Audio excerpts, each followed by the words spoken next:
मैंने अपने पापों का परिणाम समझे बिना ही माता को कटु वचन कहकर व्यर्थ ही जलाया। मैं अपने हृदय में सब और खोज कर हार गया। विधि हरिहर माया बड़ी भारी, सोन भरत मति सकई निहारी। सोमति मोहि कहत करु भोरी, चंद निकर की चंड कर चोरी। ब्रह्मा विष्णु और महेश की माया बड़ी प्रबल है, किंतु वह भी भरत जी की बुद्धि की ओर ताक नहीं सकती है, उनको तो भटका ही नहीं सकती है। उस बुद्धि को तुम मुझसे कह रहे हो कि भोली कर दूं?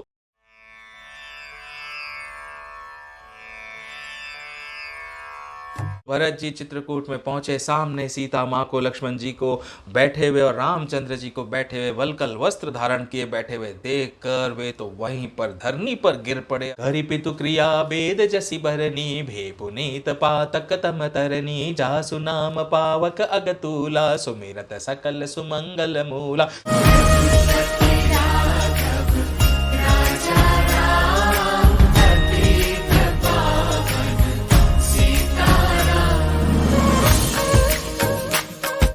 भरत जी आगे कहते हैं, भूपति मरन प्रेम पनु राखी, जननी कुमति जगतु सबु साखी। देखी न जाहि बिकल महतारी, जरहि दुसह जर पुर नर नारी। आई जो सेवक स्वामी को संकोच में डालकर अपना भला चाहता है, उसकी बुद्धि नीच है। देखिए भरत जी, मैंने कहा था ना, जैसे बृहस्पति देव ने बृहस्पति जो गुरु जी हैं, उन्होंने देवराज इंद्र को किस प्रकार समझाया कि जो स्वामी को संकोच में डाल दे वो सेवक, वैसा सेवक तो उसकी बुद्धि नीच है। सेवक का हित तो इसी में है कि वह समस्त सुखों और लोभों को छोड़कर स्वामी की सेवा ही करे। तो भरत जी कहते हैं, प्रभु पितु मातु सुरत गुर स्वामी, पूज्य परम हित अंतर जामी। सरल सुसाइबु शील निधानो, प्रणत पाल सर्वज्ञ सुजान।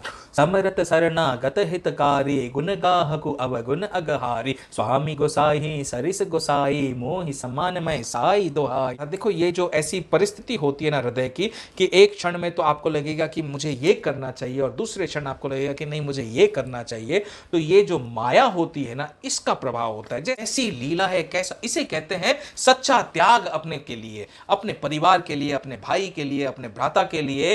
कहां राम और लक्ष्मण जो है, सीता माता, वे सारा राजमहल का सुख संपत्ति सब कुछ त्याग कर भरत के लिए, शत्रुघ्न के लिए वन में आ गए। और कहां भरत और शत्रुघ्न वे स्वयं वापस वन में पधारे हैं, श्री राम और लक्ष्मण और सीता माता को अयोध्या भेजने के लिए। राघव राजा राम।